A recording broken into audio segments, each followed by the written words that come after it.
Olá, meus amigos, Deus abençoe a todos vocês. Todos tenham a mão de Deus guardando a vida de cada um de vocês. Eu tenho falado sobre a crença, o crer, a diferença entre crer e o acreditar. Porque muitas pessoas acreditam em Deus, mas não creem em Deus. Não creem em Deus. E por isso, suas vidas são vidas fracassadas. Então, como eu posso falar assim? Eu falo assim, minha amiga e meu caro amigo, porque é o que o Espírito Santo me tem feito entender. E eu posso mostrar isso para vocês na própria palavra. Porque enquanto a crença em Deus, o crer em Deus, não é crer na existência de Deus, não. Crer em Deus não é crer que Ele existe, não. É preciso entender que crer em Deus é um casamento indissolúvel, é uma aliança com Deus. Crer em Deus significa você se unir a Deus, se ajuntar a Deus. É isso que é crer. Acreditar, quando você acredita em alguém, pode ser que com o tempo aquela pessoa venha lhe decepcionar e você desacredita daquela pessoa. Essa é a razão porque muitos casamentos, a maioria dos casamentos, são feitos na base não de uma crença de um no outro, mas na base do acreditar. Eu acredito em você. Mas eu acredito em você enquanto você for leal a mim.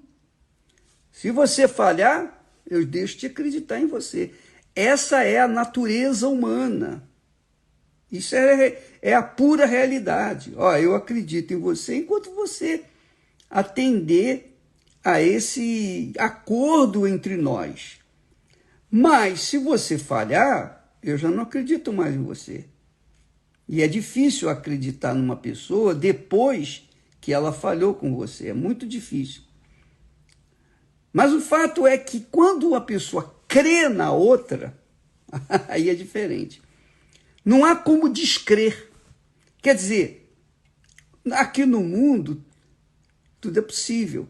Você crê e depois descrê. Você acredita e depois desacredita. Mas no original bíblico, da Bíblia, no original, quando fala que deixará o homem seu pai e sua mãe e se unirá à sua esposa, e ambos serão uma só carne, uma só carne, uma só vida. Não há como desfazer isso. Foi Deus que instituiu esse relacionamento, esse casamento, essa aliança, esse pacto, porque esse pacto representaria o pacto entre o ser humano e Deus o ser humano. Porque Deus também teve que crer, você sabia disso? Você sabia que Deus teve que crer? E provar o seu amor através da sua crença? Você sabia disso? Não, você não sabia. Provavelmente não. Veja só o texto sagrado. Porque Deus amou ao mundo de tal maneira que deu o seu filho unigênito, seu único filho, para que todo aquele que nele crê não pereça, mas tenha a vida eterna. Então nós vemos aí que Deus nos amou de tal maneira, de tal forma, com tamanha intensidade, uma intensidade ilimitada, ele nos amou de forma tal que ele pegou o seu próprio filho, ele tirou de si o seu filho. Jesus sempre existiu. Jesus sempre existiu. Sempre o Pai, era o Pai, o Filho e o Espírito Santo. Mas quando Deus amou o mundo de tal maneira, o que ele fez? Ele enviou o seu filho, ele deu o seu filho. E o seu filho veio em forma humana, que já foi uma verdadeira humilhação. Ele, Deus, se despiu da sua divindade e assumiu a humanidade, a humanidade, o ser humano como nós, para que então pudesse carregar a cruz, pudesse então concentrar em si mesmo todo o pecado do mundo, as doenças, as enfermidades, para que pudesse concentrar dentro de si, em si, toda a maldição que existe na face da terra, inclusive a sua. Quer dizer, Jesus veio a esse mundo, ele já estava com Deus.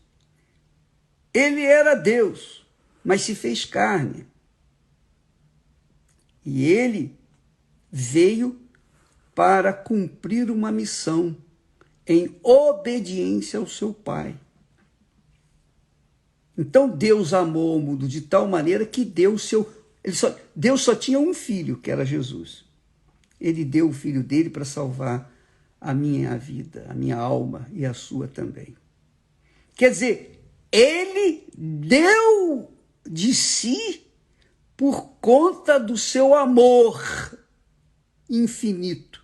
Mas não é amor sentimento, não é amor de prazeres da carne, não é amor vulgar, banal, como se cultiva nesse mundo, não. O amor de Deus era tão imenso, tão infinito, que ele acreditou.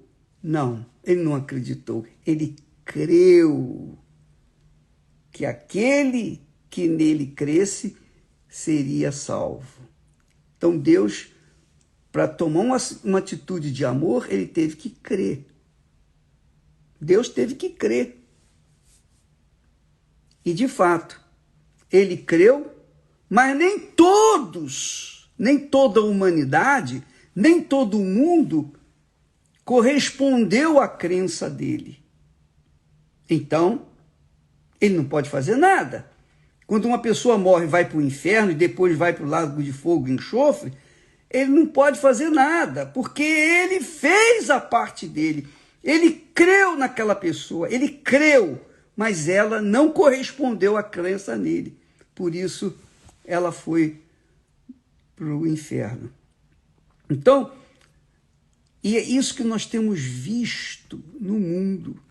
As pessoas, especialmente os evangélicos, carregam essa tese. Deus amou o mundo de tal maneira que deu o seu Filho unigênito para que todo aquele que nele crê não pereça, mas tenha vida eterna. Pronto, eu estou salvo.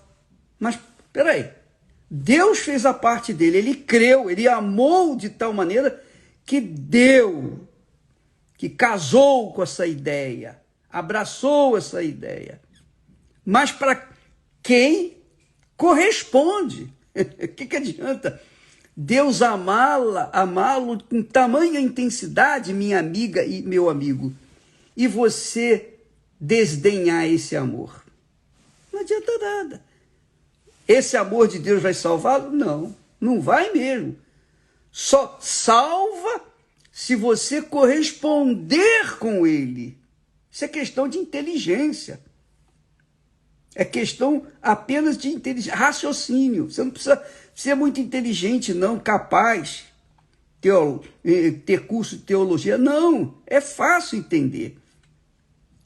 Deus amou o mundo de tal maneira, quer dizer, a paixão dele, o amor, melhor dizer, é amor que ele teve para conosco, foi tão grande que ele deu o filho dele. Quer dizer, essa é a fé que nós temos que abraçar, a crença que nós temos que abraçar. Bem, se ele me amou de tal maneira que deu o filho dele, para que todo o que nele crê não pereça, então eu tenho, no mínimo, que dar a minha vida para ele, eu tenho que casar com ele, eu tenho que ser um com ele, eu tenho que abrir mão da minha carne, das minhas vontades, das minhas cobiças, dos meus sonhos, dos meus projetos pessoais. Eu tenho que abrir mão de tudo, porque ele abriu mão de tudo. Ele mandou o filho dele, e o filho dele lá na cruz, gemendo, disse: por que me desamparaste? Ó Deus, ele não chamava,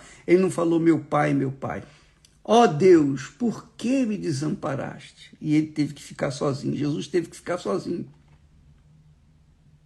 para poder agarrar a maldição que estava sobre mim e sobre você. Agora, se eu e você, se nós não correspondermos ao sacrifício dele com o nosso sacrifício, então que casamento vai haver? Que salvação vai haver? Nenhuma, nenhuma. Então, tem muita gente dentro das igrejas que crê nessa palavra. Ah, não, Deus é amor, Deus é amor, Deus é amor, realmente, Deus é amor. Mas Deus não é sentimento, Deus não é emoção, Deus é justiça. E o amor dele é tão perfeito que está atrelado à justiça. Ele não pode passar a mão por cima de ninguém. Ele não pode dar um jeitinho, não. Ele é justiça. Ele é o justo juiz. O seu trono é feito de justiça. Então, o amor de Deus vai de acordo com a sua justiça. Então, o que ele tinha que fazer para me salvar, ele fez. O que eu tenho que fazer? Eu tenho que crer. Só crer. Só crer, bispo? É, só crer. Só crer. Mas que tipo de crença? Essa crença é uma entrega minha, fazendo-o em primeiro lugar na minha vida. Primeiro do que minha mãe, do que meu pai, meus irmãos, meus filhos, minha esposa, minha família, minha profissão, tudo. Minha vida, tudo. Se não for assim, não há casamento com Deus, não há aliança com Deus, não há pacto com Deus. E então a minha vida fica vazia e, obviamente, eu vou sofrer as consequências de estar abandonado, de estar sozinho. Porque Deus fez a parte dele, mas eu tenho que fazer a minha. É o sacrifício que nós falamos sempre. Ele fez o sacrifício dele por mim. Eu não teria que fazer o sacrifício meu por ele? Essa é a pergunta. Por isso, minha amiga e meu caro amigo, a fé é acompanhada de atitude. A crença é acompanhada de atitude. Atitude que envolve sacrifício. E nem todo mundo está disposto a pagar o preço. Amanhã vamos falar mais a respeito disso. Deus abençoe em nome do Senhor Jesus.